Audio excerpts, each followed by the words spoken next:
Hello guys, learning by IQ के YouTube channel में आप सभी का बहुत बहुत स्वागत है। मेरा नाम है अविनाश प्रताप सिंह और हम इस सीरीज में इन्वॉल्वमेंट पढ़ रहे थे। हमने अभी चैप्टर 9 के 2 पार्ट देख लिए थे। ये लास्ट पार्ट होने वाला है, तो चलिए इसको शुरू करते हैं।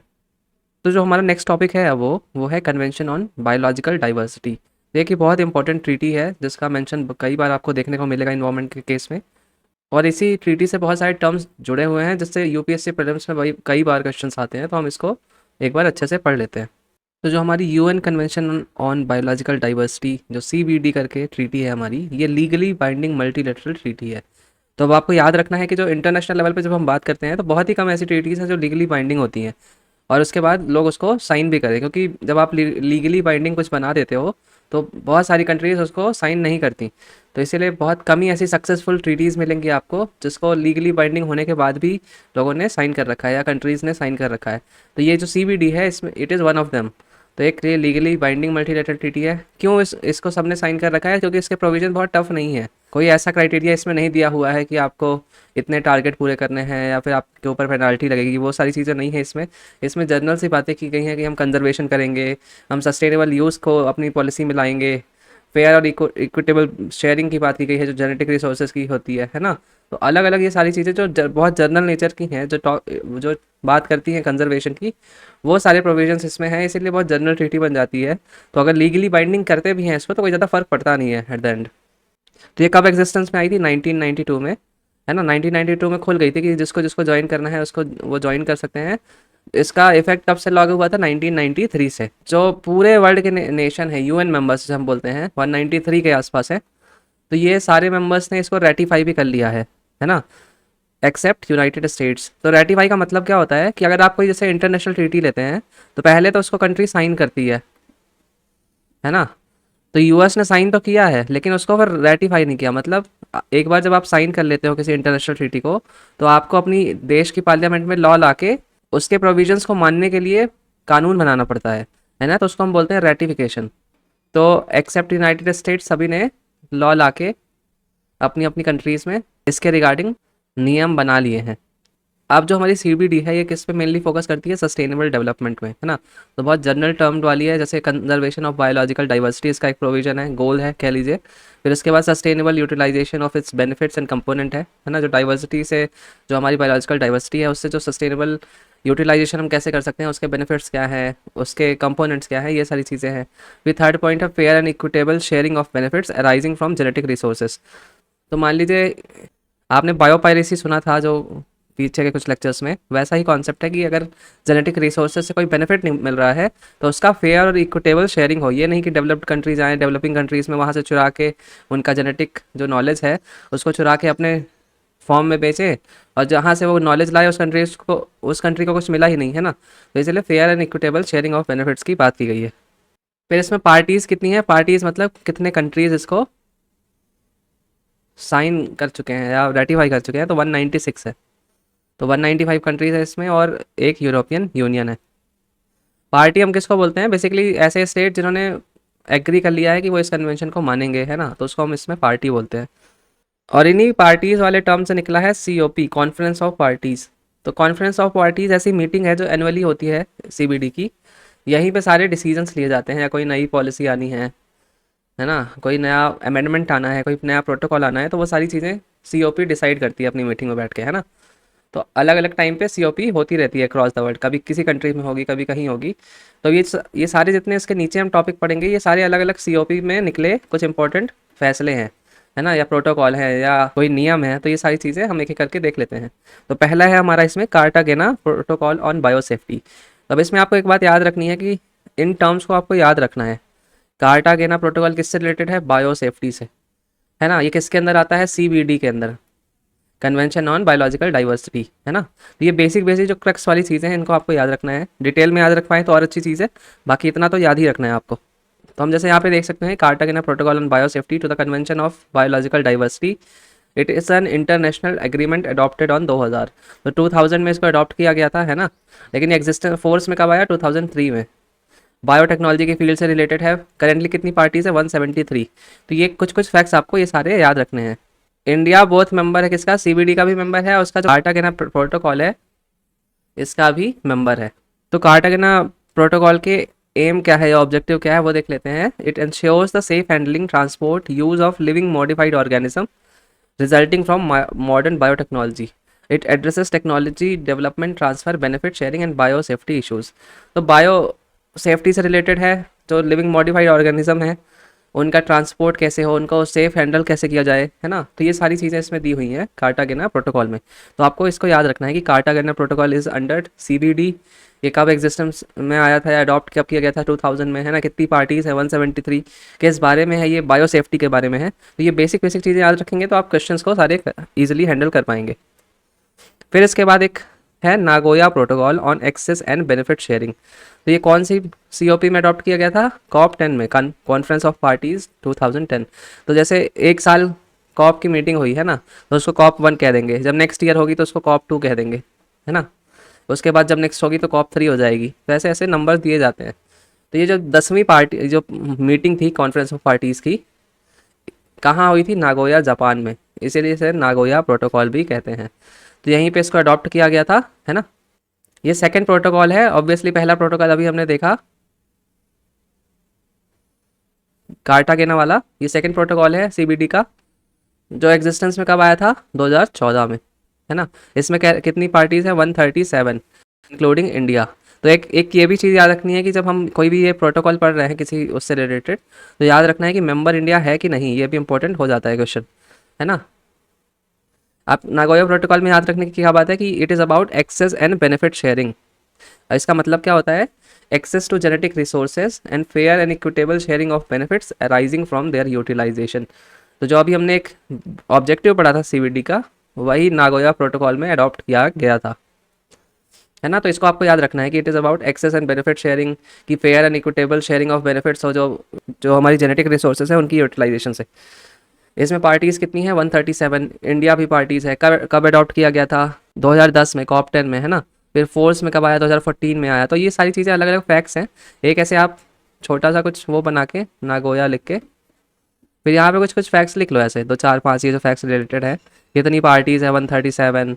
फिर किस बारे में है, access and benefit sharing of genetic resources से जो बेनिफिट्स निकल रहे हैं ना। फिर कौन सी COP10 है, COP10 कब हुई थी, 2010 में। 2014 में फोर्स में आया ये। कितनी पार्टीज लिख दिया हमने, है ना। ये सारे कुछ कुछ फैक्ट्स जो हैं उसको भी आपको लिखना है। जैसे यहाँ पे इंडिया भी हमने मेंशन कर दिया, तो ऐसे एक छोटा छोटा वो बना लो हर चीज़ का। तो एटलीस्ट क्या होगा कि आपको याद करने में ईजी हेल्प होगी। फिर एक बार हम फिर इसके बाद एक हमारी ट्रीटी है, international treaty on plant genetic resource for food and agriculture. तो जैसे हमारे यहाँ पे जेनेटिक रिसोर्स के फेयर एंड इक्विटेबल शेयरिंग की बात की गई थी CBD में, है ना।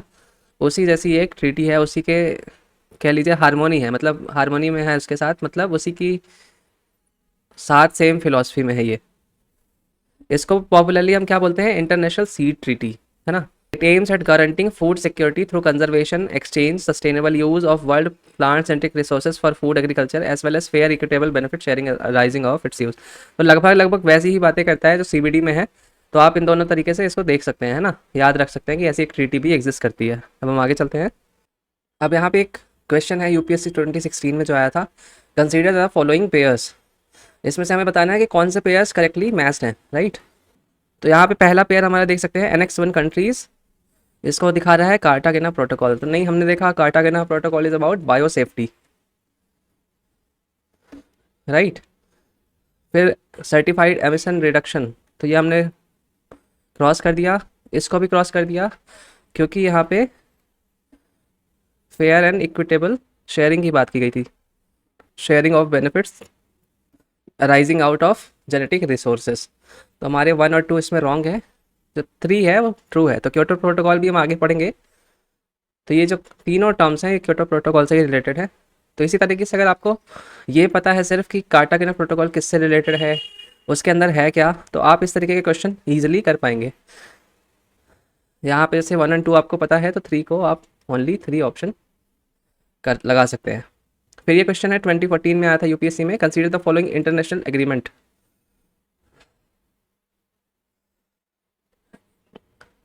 पहला एग्रीमेंट है the international treaty on plants genetic resources for food and agriculture, जो अभी हमने देखा लास्ट स्लाइड में, right. The United Nation convention to combat desertification, ये भी एक कन्वेंशन है, UNCCD बोलते हैं हम इसको। फिर वर्ल्ड हेरिटेज कन्वेंशन, तो बोल रहा है विच of the above have a bearing on biodiversity. तो बेसिकली ये तीनों ही जो एग्रीमेंट है रिलेटेड है बायोडाइवर्सिटी से। और इस तरीके का क्वेश्चन करने का सिंपली तरीका यही होता है कि अगर पूछ लिया कि विच of the following has bearing on biodiversity, है ना, तो अब अनटिल अनलेस कोई ऐसा स्टेटमेंट दिया हो जो कम्प्लीटली अगेंस्ट हो बायोडाइवर्सिटी के, सारे इसमें सही हो जाते हैं।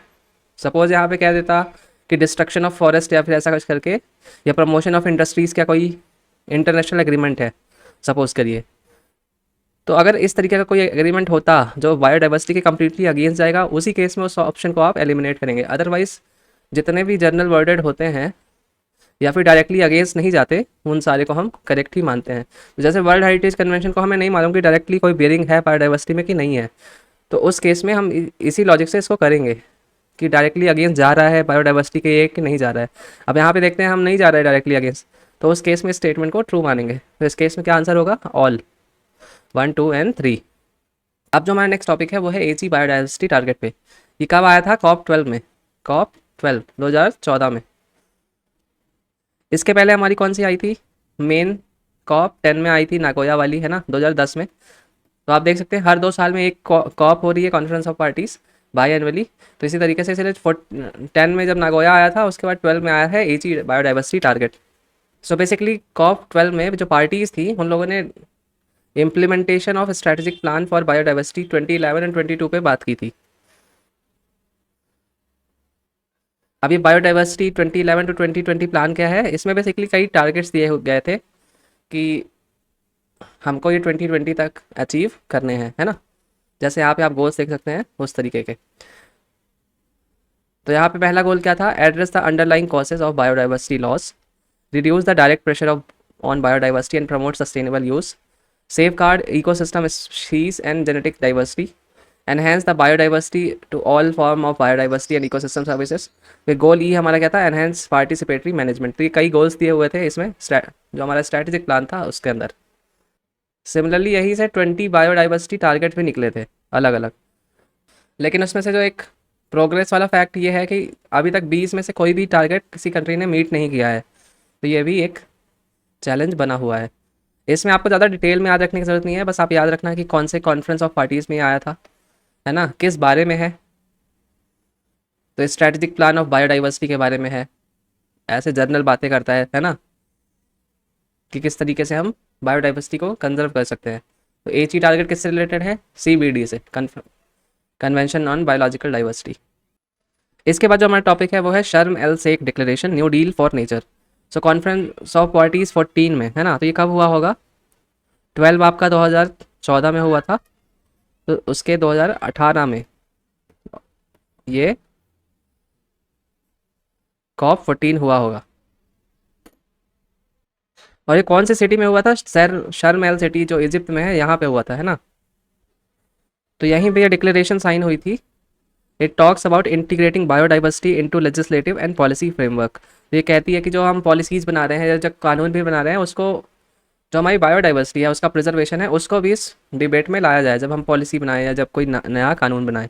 कि 2020 तक तो अभी हमने देखा कि ये चीज़ बायोडाइवर्सिटी टारगेट थे, लेकिन जो शर्म एल शेख डिक्लेरेशन थी उसमें कोशिश की गई कि जो हमारे जो पोस्ट 2020 वर्ल्ड है उसके लिए भी हम बायोडाइवर्सिटी फ्रेमवर्क बनाएं। तो ये टर्म किससे रिलेटेड है? शर्म एल शेख डिक्लेरेशन से। इसको आपको याद रखना है। तो लास्ट हमारी कौन सी कॉप हुई थी? COP15 हुई थी, है ना, 2022 में। तो इसको थोड़ी डिटेल में देख लेते हैं। तो जो COP15 थी, ये 10वीं मीटिंग किसकी थी? कार्टागेना प्रोटोकॉल की, राइट। और चौथी मीटिंग किसकी थी? नागोया प्रोटोकॉल की। तो जब से ये एग्जिस्टेंस में आया है उसके बाद ये चौथी मीटिंग है, और सिमिलरली कार्टागेना प्रोटोकॉल के केस में 10वीं मीटिंग थी।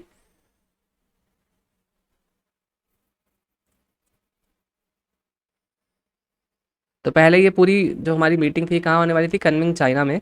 उसके बाद इसको रीशेड्यूल कर दिया गया था मॉन्ट्रियल, जो कनाडा में है, वहाँ पे। और जो चाइना और कनाडा है उन्होंने इसको को होस्ट किया था।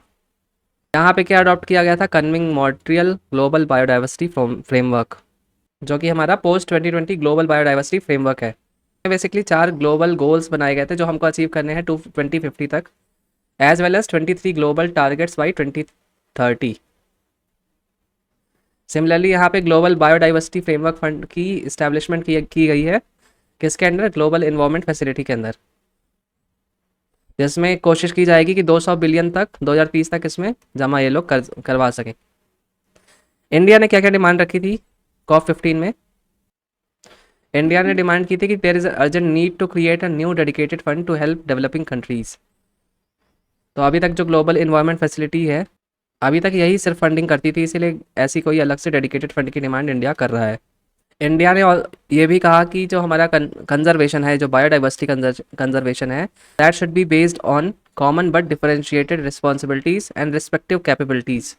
तो ये कॉमन बट डिफरेंशिएटेड रिस्पॉन्सिबिलिटी का मतलब क्या है कि मान लीजिए यूएस है और श्रीलंका है सपोज, तो श्रीलंका का ऑब्वियसली यूएस के कंपैरिजन में छोटा कंट्री है, डेवलपिंग कंट्री है ना। यूएस डेवलप्ड कंट्री है, बहुत रिच है पर कैपिटा इनकम वाइज भी। तो ये दोनों कंट्रीज़ में डिफरेंस एग्जिस्ट करता है। अब सपोज़ करिए, मान लीजिए कोई ऐसी ट्रीटी आती है जो बोलती है दोनों कंट्री को 10-10 बिलियन देना है इस ट्रीटी के लिए, लेकिन जो यूएस के लिए 10 बिलियन कुछ नहीं है, एज़ कम्पेयर टू श्रीलंका के लिए बहुत ज़्यादा इम्पैक्ट होगा उसका 10 बिलियन का।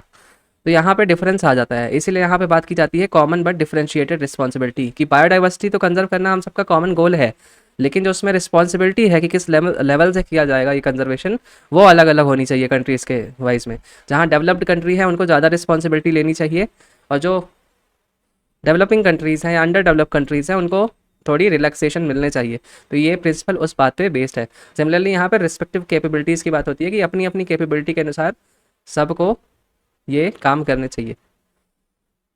तो ये इंडिया ही नहीं, बहुत ही सारी डेवलपिंग कंट्रीज इस डिमांड को मानते हैं और अलग अलग प्लेटफॉर्म में करते भी हैं। अब जो हमारा पोस्ट 2020 ग्लोबल बायोडाइवर्सिटी फ्रेमवर्क है, उसके जो 4 ग्लोबल गोल्स हैं अभी हमने जो पढ़े, वो कौन कौन से हैं वो देख लेते हैं। Reducing the extinction rate and risk of all species tenfold, है ना। Biodiversity is sustainably used for achieving sustainable development. Substantial increase in fair and equitable benefit sharing from utilizing genetic resources, adequate finance and technology to implement Kunming Montreal Global Biodiversity Framework, progressively closing the biodiversity finance gap of $700 billion annually। तो ये चारों गोल हैं, इन सबको आपको याद रखने की ज़रूरत नहीं है, आप एक बार इसको पढ़ लो, याद हो जाता है तो अच्छी बात है, आप याद हर चीज़ कर सकते हो तो अच्छी बात है, बट इनसे क्वेश्चन बनने के चांस कम होते हैं एज़ कम्पेयर टू जो फैक्चुअल इन्फॉर्मेशन इनसे रिलेटेड आती है। अब इसी तरीके से यहाँ पे 23 ग्लोबल टारगेट्स हैं 2030 तक जो हमें करने हैं। इनको बेसिकली आपको एक रीड कर लेना है, इनमें कोई ज़्यादा क्वेश्चन यहाँ पे बनते नहीं हैं।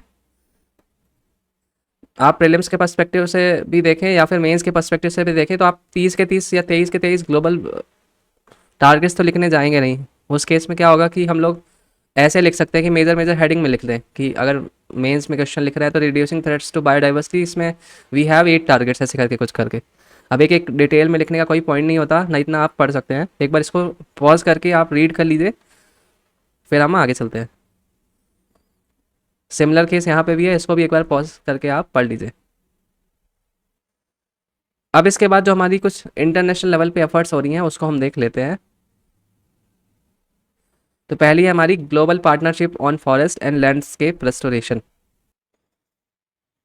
तो बेसिकली ये लॉन्च किसने की है या किसकी इनिशिएटिव है? IUCN की, international union for conservation of nature, है ना। तो IUCN की इनिशिएटिव है, इसको आपको याद रखना है इस तरीके से कि ये it is related to IUCN। फिर इसमें बात की क्या की गई है, इसका जो गोल है वो है to restore world lost degraded forest, जो वर्ल्ड के फॉरेस्ट जो खत्म हो गए हैं या डिग्रेड हो गए हैं उनको रिस्टोर करना। सो बेसिकली एक बॉर्न चैलेंज है जो अभी हम पढ़ेंगे नीचे। तो बॉर्न चैलेंज में ये बेसिकली जो इनिशिएटिव है IUCN की, ये डायरेक्टली हेल्प करती है ना। तो बॉर्न चैलेंज क्या है वो देख लेते हैं। तो जो बॉर्न चैलेंज है हमारा, बेसिकली ये 2011 में लॉन्च हुआ था, किसके द्वारा? गवर्नमेंट ऑफ जर्मनी और IUCN के द्वारा। इसका ऑब्जेक्टिव क्या था? To restore 150 million hectares of degraded या फिर डिफॉरेस्टेड लैंड।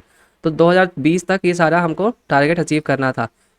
इसका बॉर्न चैलेंज नाम क्यों दिया गया चैलेंज करके? क्योंकि ये ऑब्जेक्टिव था कि मान लीजिए जो कंट्रीज ज्वाइन करनी है उनके लिए एक चैलेंज टाइप का है कि उनको इतने कुछ कुछ अपने अपने रिस्पेक्ट में कंजर्वेशन करना है या फिर रिस्टोर करना है जो ऐसे लैंड है हमारे, ताकि हम ग्लोबल लेवल पे 150 मिलियन हेक्टेयर्स को रिस्टोर कर सके जो डिग्रेडेड हमारा और डिफॉरेस्ट लैंड है।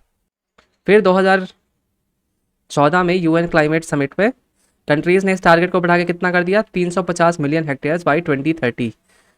नाम क्या दिया गया इसको, न्यूयॉर्क डिक्लेरेशन ऑन फॉरेस्ट। तो ऑब्वियसली अगर ऐसा कोई कंजर्वेशन का चैलेंज है तो वो वॉलंटरी होगा और नॉन बाइंडिंग होगा, है ना। मैंने बताया था कि अगर बाइंडिंग हो जाता है तो कंट्रीज़ ज्वाइन नहीं करती, अगर कोई उसमें क्राइटेरिया आ गया, खासकर तब। और जर्नल नेचर का है तब यूजुअली कंट्रीज़ कर लेंगी जब उनको कुछ प्रॉब्लम नहीं होती। हालांकि अगर ऐसा कोई चैलेंज टाइप का आ गया या आपको करना ही है तो उस केस में बाइंडिंग आप नहीं बना सकते। इसलिए मोस्टली जितने हमारे इंटरनेशनल ट्रीटीज़ होती हैं वो नॉन बाइंडिंग नेचर में ही होती है।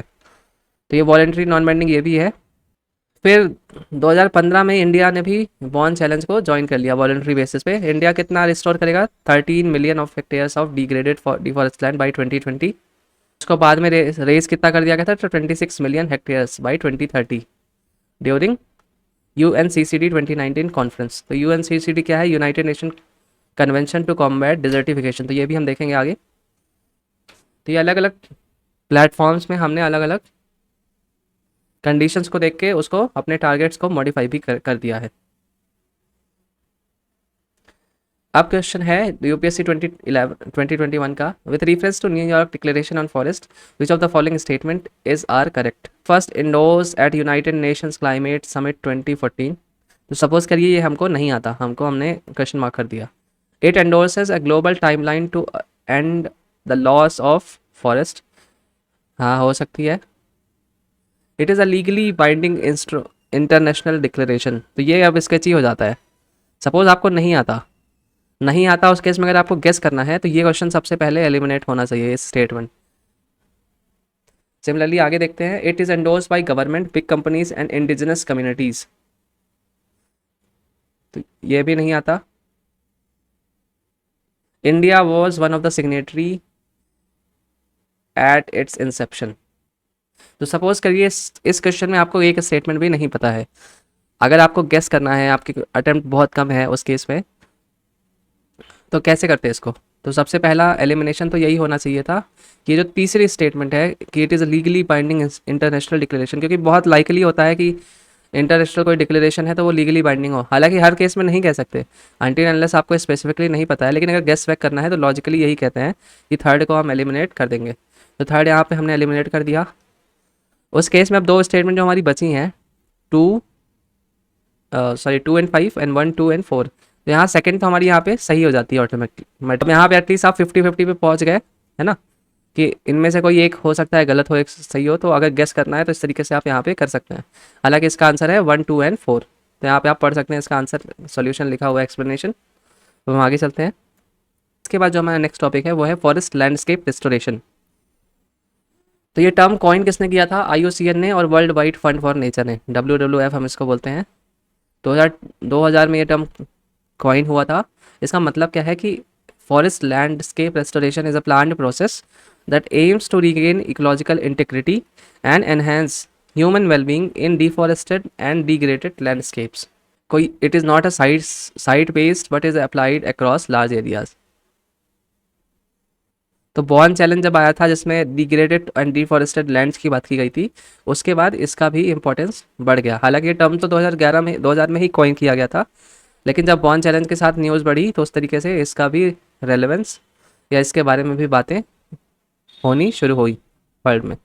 इसके 7 गाइडिंग प्रिंसिपल कौन कौन से हैं, maintain natural ecosystem, focus on entire landscape rather than individual sites, enhance the conservation and recovery and sustainable management of forest, actively engage all stakeholder, adopt traditional and ingenious knowledge, restore multiple ecological, social and economic functions, manage adaptively for long term resilience।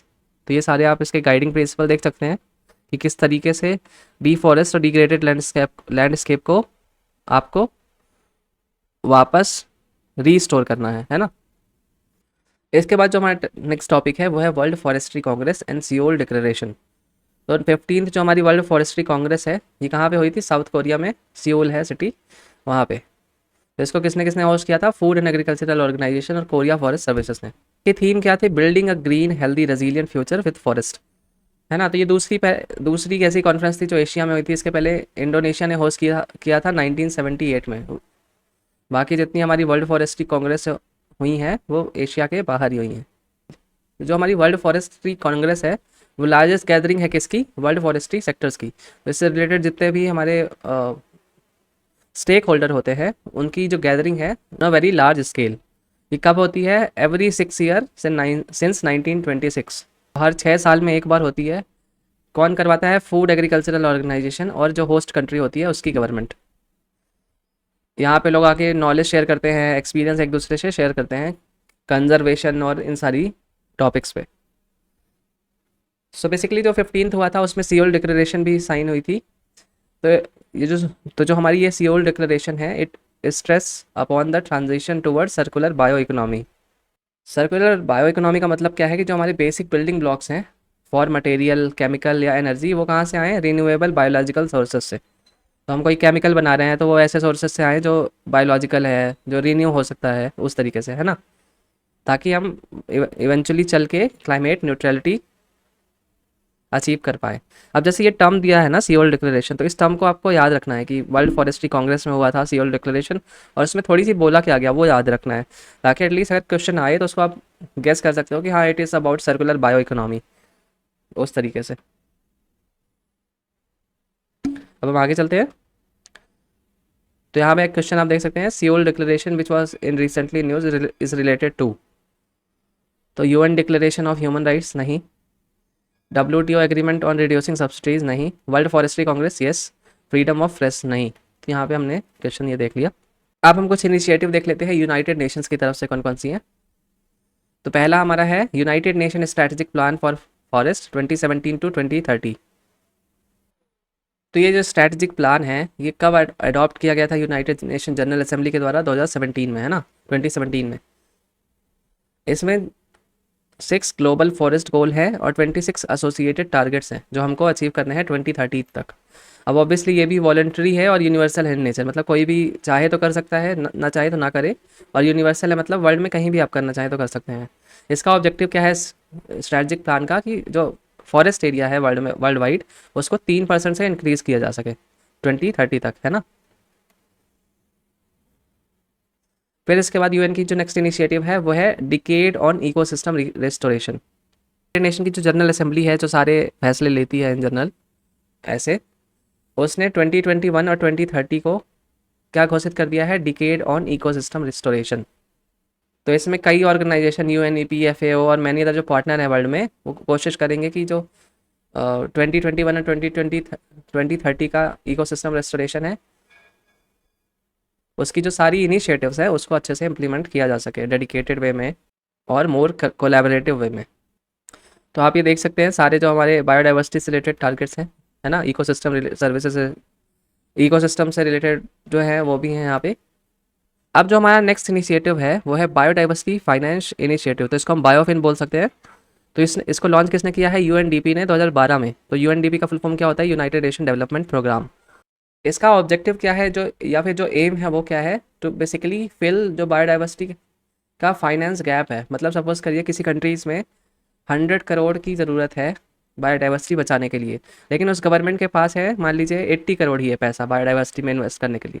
तो ये जो 20 करोड़ का पैसा है उसको government को दे दिया जाएगा लोन के फॉर्म में, चीप लोन के फॉर्म में, या फिर ग्रांट के फॉर्म में, या फिर किसी और तरीके से। तो ये जो गैप था 20 करोड़ का, इसको फिल किसने कर दिया? बायोडाइवर्सिटी फाइनेंस इनिशिएटिव ने।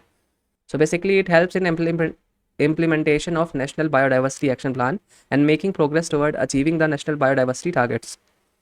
कंट्रीज़ ने नेशनल बायोडाइवर्सिटी टारगेट्स बना रखे हैं, हमने इंडिया के केस में भी देखे थे लास्ट के लेक्चर्स में, तो उनको अचीव करने में हेल्प करती है ये संस्था। इंडिया में बायोफिन कहाँ पे है? नेशनल बायोडाइवर्सिटी अथॉरिटी के ऑफिस में, है ना। तो इस यहाँ पे रह के एक बायोफिन काम करती है। साथ साथ में जो स्टेट के बायोडाइवर्सिटी बोर्ड होते हैं उनके साथ ही काम करते हैं। टेक्निकल असिस्टेंस ही लेते हैं किससे? Wild life institute of India and national institute of public and finance. तो ये सारे जो कुछ कुछ टर्म्स थे, कुछ कुछ हमारी इनिशिएटिव थी, ये देखी हमने। फिर इसके बाद जो नेक्स्ट इनिशिएटिव है वो है यूनेस्को वर्ल्ड हेरिटेज साइट्स। सो यूनेस्को ने basically world heritage convention adopt किया था 1972 में, है ना। तो इसमें एक फ्रेमवर्क प्रोवाइड किया गया था कि कैसे हम प्रिजर्व करेंगे, प्रोटेक्ट करेंगे जो हमारे कल्चरल ट्रेजर्स हैं उनको, as well as natural areas जो हमारे हैं विद एक्सेप्शनल बायोडाइवर्सिटी। सो जो यूनेस्को की जो हमारी स्टेट पार्टीज़ हैं वो इसको आइडेंटिफाई करती हैं इन एरियाज़ को या पोटेंशियल साइट्स को, और उनको फिर भेजा जाता है यूनेस्को के पास टू रिकॉग्नाइज, है ना। जो हमारी साइट्स हैं, these are designated as having outstanding universal value concerning the protection of world culture and natural heritage. तो कल्चर की तो बात हो ही रही है कि मान लीजिए कोई सिटी है, वहाँ का कल्चर है, कोई ट्राइब का कल्चर है एक्सेप्शनल वाला, या फिर कोई नेचुरल हेरिटेज है उसके साथ, दोनों को ही प्रिजर्वेशन का काम मिलता है, दोनों को ही इसका स्टेटस मिल सकता है कि it is world heritage site. So 10 criteria UNESCO ने दिए हैं, तो एटलीस्ट एक क्राइटेरिया तो मिलना ही चाहिए for any country to nominate its sites.